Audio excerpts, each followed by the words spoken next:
Olá a todos, esta quarta-feira seguramente todos um pouco mais descansados e sejam bem-vindos a mais uma edição especial mundial do podcast No Princípio Era a Bola. Há algumas horas, em Houston,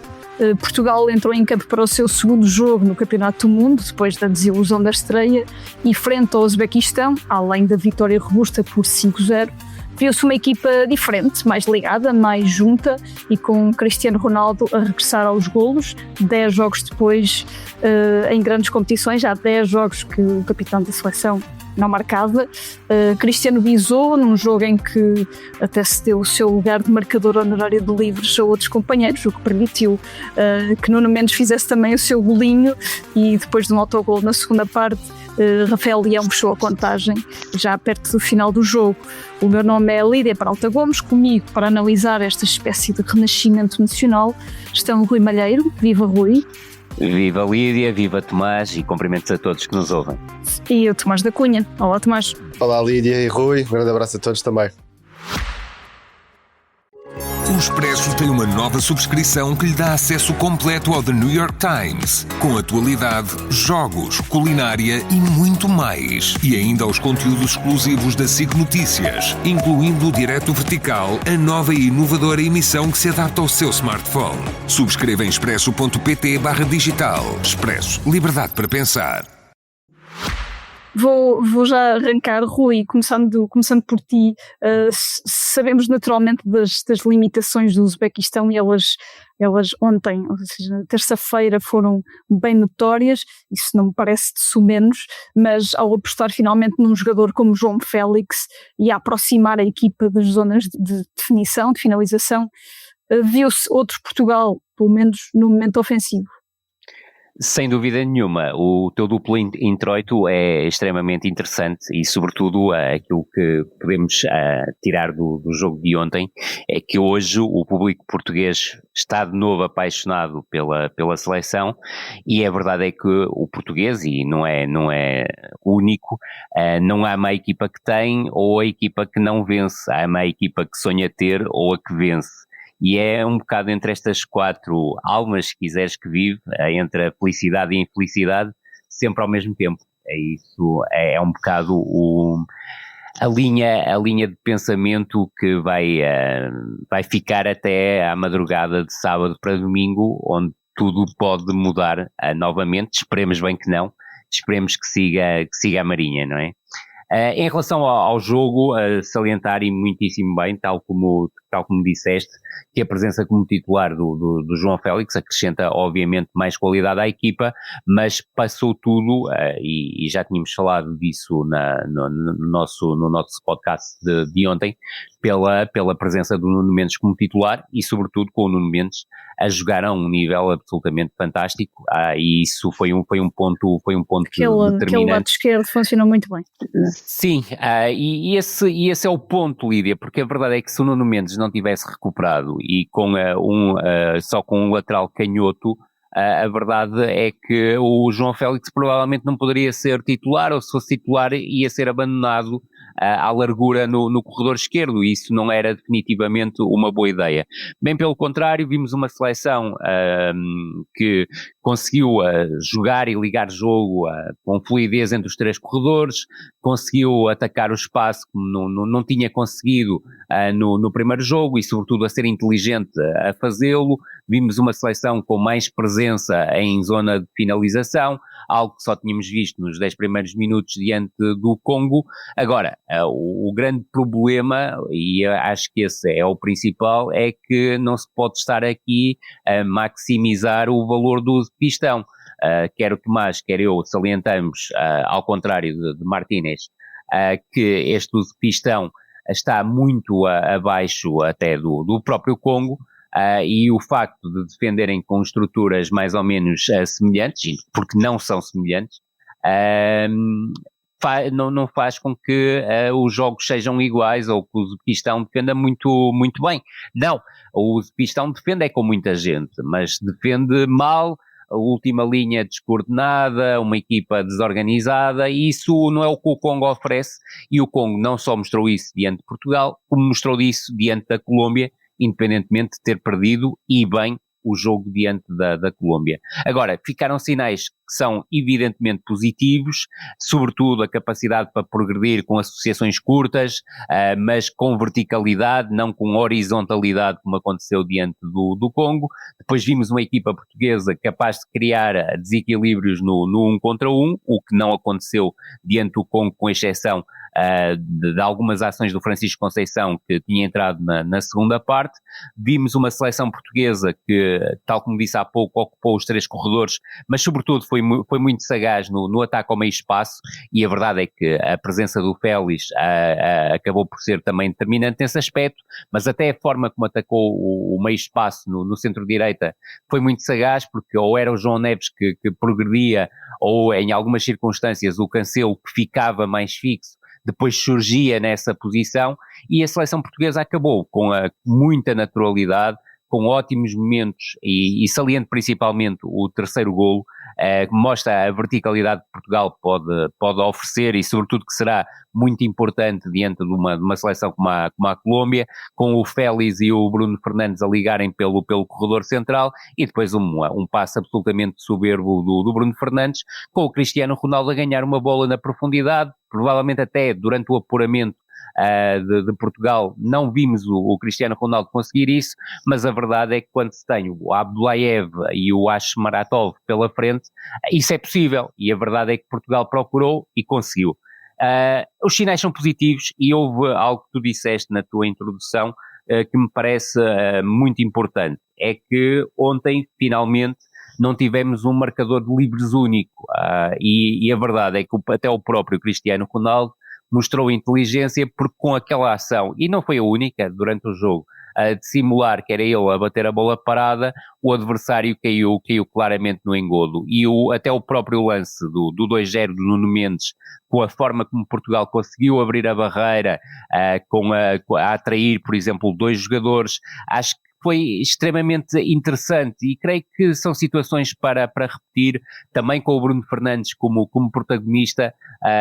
e cá está, Portugal não tem só o marcador de livres, tem vários jogadores que são muitíssimo bons a fazê-lo, e é preciso tirar partido disso, e creio que é uma nota positiva do jogo, sentir que foi uma seleção una. Agora, para remate, eu creio que o Bernardo Silva não vai passar a ser, para o público português, o pior jogador do mundo e o culpado do jogo diante do Congo. Bem pelo contrário, o Bernardo Silva tem todas as condições, desde que jogue na sua posição natural, que não é extremo-direito, seguramente, mesmo sendo um falso extremo-direito, tem todas as condições para ser um jogador também deliberativo dentro da seleção, como foi ao longo de toda a sua carreira na seleção nacional. Tomás, as melhorias com bola foram notórias, mas Portugal continua a ser uma equipa que parece tremer sem ela, e principalmente ali depois da primeira paragem para compromissos publicitários, vimos dificuldades, erros, inseguranças e características perante uma equipa que tem muitas dificuldades no seu processo ofensivo. Tu achas que isso é uma coisa que é preocupante, ou seja, frente a uma equipa mais competente neste processo ofensivo, os erros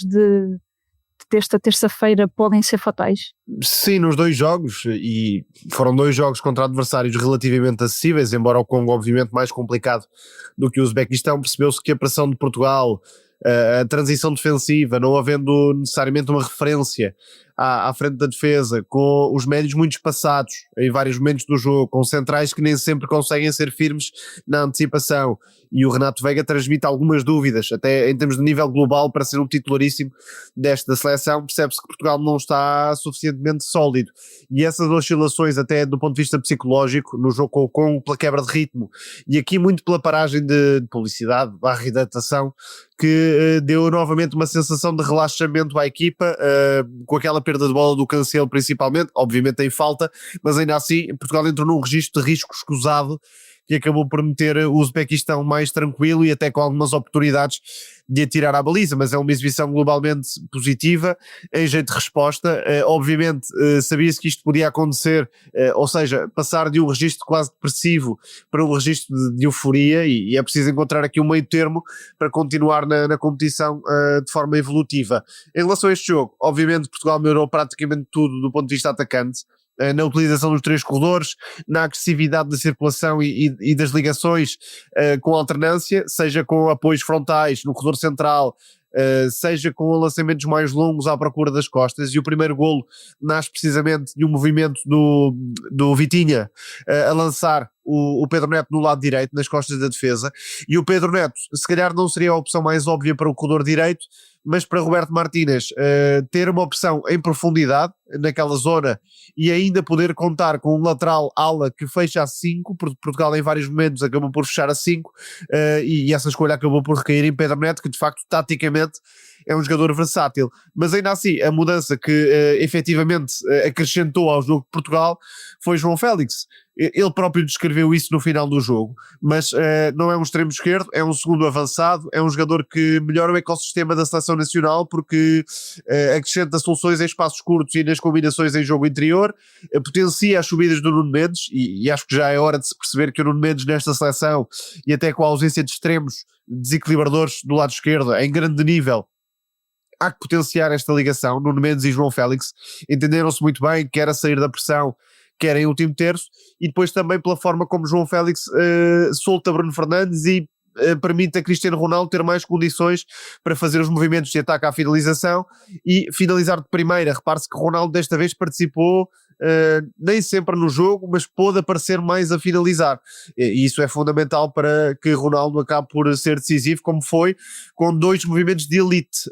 para mim, nos 2 golos. No primeiro, repare-se que no início do lance, ou já quando a bola está no lado direito, Ronaldo está mais para a zona do segundo poste e vai antecipar-se com o remate ao primeiro poste para finalizar de primeira, e no segundo, aquela transição, lá está, João Félix a isolar Bruno Fernandes em corredor central, aquela transição podia dar disparado, só que o Ronaldo vai colocar-se no lado cego dos centrais, no lado direito, e permite que o Bruno Fernandes possa fazer o passo perfeito para a finalização. Já agora, em termos de mentalidade e união de grupo, fica a imagem do primeiro gol de Ronaldo, em que deixa o festejo individual para o fim e vai abraçar o grupo. Acho que isso de facto deve acontecer e deve ser uma mensagem transmitida. Agora, Portugal não cumpriu mais do que a obrigação, com uma boa exibição, é verdade, mas sabe-se que o Uzbequistão é uma das seleções mais fracas deste torneio. Rui, pegando também agora um bocadinho no que o Tomás disse, Cristiano Ronaldo, obviamente, e isso também foi bem frisado nesta sede, não foi o único vilão frente à República Democrática do Congo, não foi certamente o único herói deste jogo, mas visto aqui comportamentos diferentes no capitão face à estreia, quer a nível do que deu ao jogo, como até nessa espécie de papel de capitão, lá está, que tem. Sem dúvida alguma. Eu creio que o Tomás analisou muito bem os 2 lances. Creio também que houve movimentos em que o Cristiano Ronaldo, e tinha acontecido diante do Congo, parte de posição de fora de jogo, e isso acaba por iludir também a forma como a equipa adversária acaba por defender o lance, mas sobretudo as 2 ações dos golos, a capacidade que teve de sair do segundo posto para o primeiro, num deles, depois no outro, a questão que me parece essencial é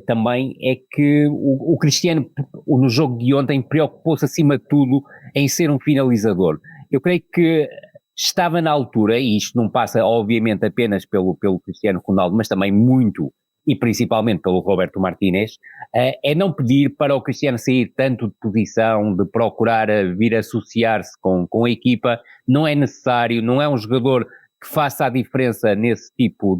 de situação. Ele tem que se concentrar no momento de finalização, e este Cristiano Ronaldo é claramente o jogador que acaba por fazer a diferença, com 2 movimentos claramente de um jogador de elite como é, e não vai deixar de ser como definidor. Agora, não se pode pedir muito mais. Aquilo que eu vi de Cristiano Ronaldo, para além dessa questão, que é uma questão de parte muito da inteligência dele em termos de movimentação, de partir muidas vezes de uma situação de fora de jogo que cria ilusão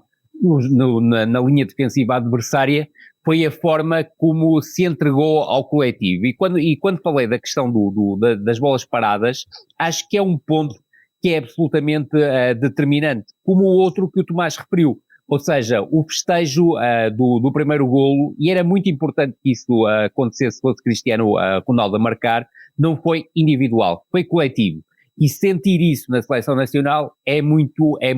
importante. E creio também, para juntar a isto, a forma como o Trincão e o Bruno Fernandes analisaram o jogo após o jogo ter acontecido, sem entrar, e permitam uma expressão, numa bebedeira coletiva, que agora somos os maiores e não sei, e que é muito habitual neste tipo de situação, aquilo que aconteceu foi exatamente o contrário, e a verdade é que colocar bem os pés no chão e perceber aquilo que vai acontecer de sábado para domingo, um jogo de grau de dificuldade elevadíssimo, que vale, em caso de vitória, apenas a vitória no grupo, é muito importante nesta altura. Agora, é também preciso perceber que o jogo diante da Colômbia tem desafios que o Cristiano Ronaldo não vai estar disponível para fazer, porque nunca fez parte das suas características e não é agora que vai fazer. Ou seja, pressionar a primeira linha de pressão, pensando que o Cristiano, a primeira fase de construção, com o Cristiano Ronaldo a fazer parte da primeira fase de pressão, seguramente que não é a melhor ideia para defrontar a Colômbia, se é isso que o Roberto Martínez quer. Agora, é absolutamente impossível, como já seria antes, que o Cristiano Ronaldo saia da equipa, depois de marcar 2 golos ao Uzbequistão e de fazer o jogo que fez, independentemente, e concordo inteiramente com o Tomás, o Uzbequistão está seguramente nas 5 piores seleções deste campeonato do mundo. Eu colocaria até nas 3, acho que Cannavaro está a fazer um mau trabalho, também não é nada que me surpreenda por completo, porque muito dos aspectos em momento defensivo que esta equipa, com o Catanetes, independentemente de ser uma fase de qualificação que não tem grande grau de dificuldade, a equipa tinha comportamentos bem mais interessantes do ponto de vista defensivo com o Catanetes e até com o próprio sucessor Uzbek, do que tem agora com o Fábio Cannavaro, e é muito importante perceber que está no top 5 das piores seleções, e eu até diria no worst three, se quisermos, das seleções para deste campeonato do mundo. Tomás, teremos naturalmente a oportunidade mais tarde para desenvolver o assunto Colômbia, mas Portugal vai entrar em campo com a pressão de ter de ganhar para ser primeiro, até porque o caminho de um segundo ou terceiro classificado será bastante mais complicado. Essa pressão, de uma maneira, pode ser boa, no sentido da equipa não adormecer, porque eu relembro o que aconteceu no Euro 2024, jogámos com a... Sim, com a Geórgia.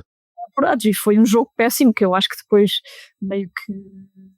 foi mal. Não ajudou para a entrada na fase eliminar. Exatamente.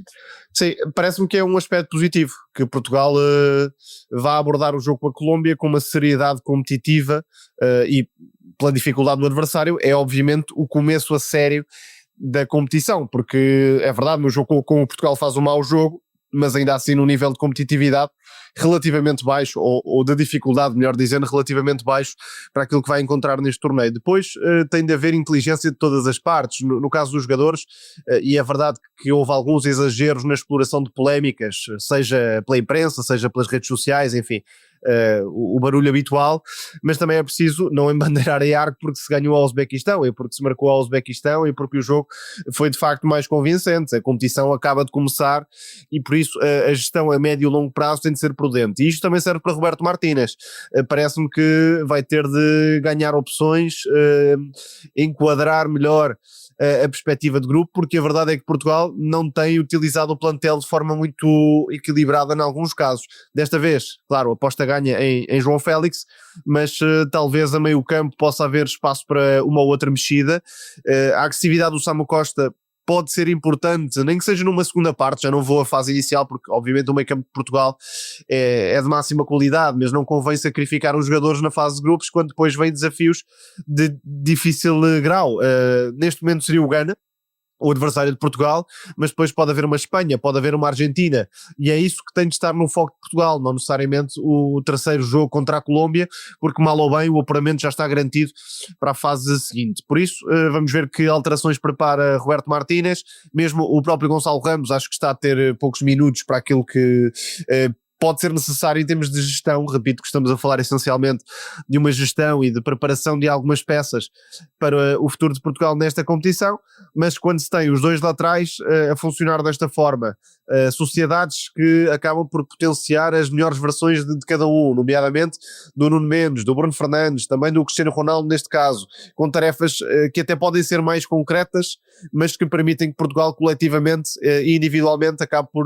fluir melhor. Agora, a Colômbia é outro grau de dificuldade porque joga num ritmo muito alto, ao contrário do Congo e do Uzbequistão. A Colômbia joga num ritmo muito alto, mete muita gente em processo ofensivo, portanto acho que o Mundial de Portugal vai começar exatamente aí.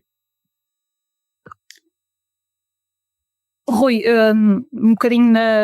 nesta dinâmica que o Tomás terminou, a revolução necessária já está feita, ou acreditas, tal como o Tomás falou, que há aqui peças ainda a mudar no 11 da seleção, ou basta, como o Tomás referiu, preparar jogadores para jogos diferentes? Achas que ainda falta esse trabalho? Eu concordo com o Tomás. Aliás, eu creio que jogar contra o Congo e jogar contra o Uzbequistão devia ter permitido a uma maior rotação em termos do plantel. Roberto Martínez já percebemos, e não já é repetir em vários assuntos que fomos falando ao longo dos últimos 2 anos, ou se quiseres fora deste contexto, nos últimos 3 anos e meio, encontrou a fórmula ontem e dificilmente a ir largar até acontecer algo menos positivo. Agora, ele tem que encarar e perceber uma coisa: o jogo com a Colômbia são os 32 avos de final do campeonato do mundo, que já de si é atípico, e não será exatamente o jogo ideal para promover rotações. Eu acho que, por exemplo, o Gonçalo Ramos devia já ter alguns minutos de utilização, e quando falo isto é mesmo no sentido de pensar que o Cristiano Ronaldo vai ser titular diante da Colômbia, e ele precisa obrigatoriamente também de ter momentos de descanso para poder render ao máximo, sobretudo em jogos difíceis. E repara, é certo que isto tudo pode mudar, mas, por exemplo, ter a perspectiva de um encontro contra o Ghana nos 16 avos de final, quando isto entrar na fase de mata-mata, recordando um saudoso treinador da seleção portuguesa, a verdade é que já é outro jogo que vai encerrar problemas que vão ser ainda substancialmente mais duros do que o jogo diante do Congo. Porque a verdade, olhando, e neste caso específico, para a seleção do Ghana, organização defensiva absolutamente competente, e sobretudo um meio-campo que não é o meio-campo do Congo, é um meio-campo que funciona também a 3, mas que tem uma capacidade física absolutamente extraordinária, e também jogadores capazes de levar a equipa para a frente, e estou a falar concretamente do caso do Caleb, que é no fundo o quarto jogador da nossa lista de sub-21, sub-22, que estão em destaque neste campeonato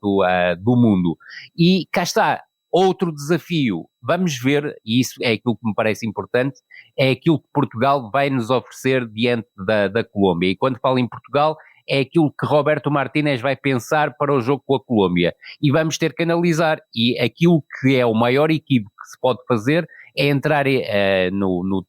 o Tomás utilizou uma expressão muitíssimo interessante, que é o embandeirar em arco, que foi o Manuel José que introduziu no léxico do futebol português,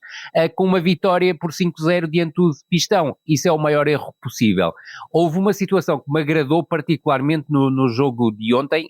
e deixa-me só dizer que em termos de transição defensiva eu continuo com muitas dúvidas sobre os comportamentos da seleção nacional. Volto a frisar, isso é responsabilidade total do treinador, e se há jogo em que a nossa capacidade de transição defensiva vai ser testada, é diante da Colômbia. Mas deixa-me dizer algo, a situação que me agradou particularmente foi a forma como o Rafael Leão entrou no jogo. E isto não tem nada a ver com o golo que marcou, ele podia não ter marcado o golo, mas a verdade é que entrou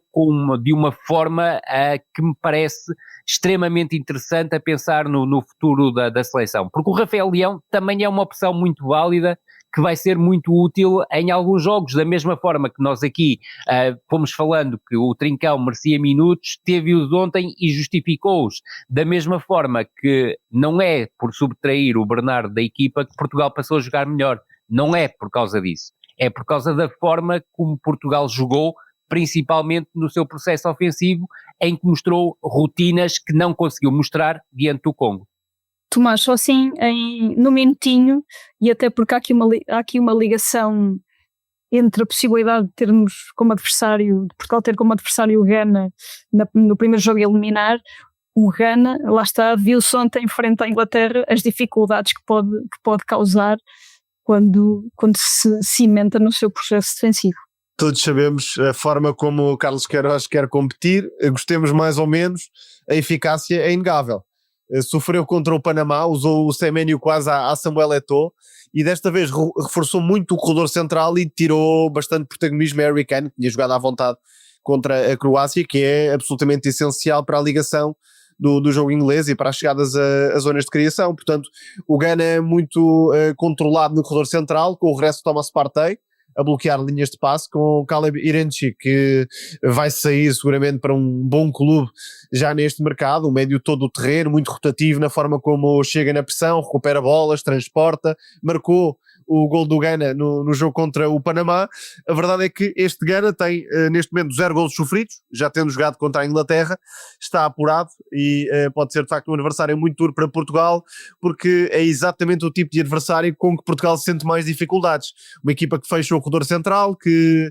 orienta para fora, que é forte em transição rápida, que tem armas para marcar golos com poucas chegadas à baliza, por isso não é um adversário nada simpático, embora Portugal seja obviamente melhor equipa do que o Ghana, mas quanto a Carlos Queiroz tem este legado, esta marca muito própria, que se calhar não é a mais chamativa, não é encantadora, mas num torneio curto como este vai fazendo a diferença. Percebe-se também que esta equipa de Thomas Tuchel, na forma como quer jogar, depende muito da forma como atrai a pressão, liga com Kane e depois acelera. E o Ghana não permitiu que houvesse espaço sequer para essas acelerações. E terminamos assim mais o episódio de No Princípio Era a Bola, que teve a sonoplastia da Salomé Rita. Obrigado a todos desse lado e até amanhã. Até amanhã. Até amanhã.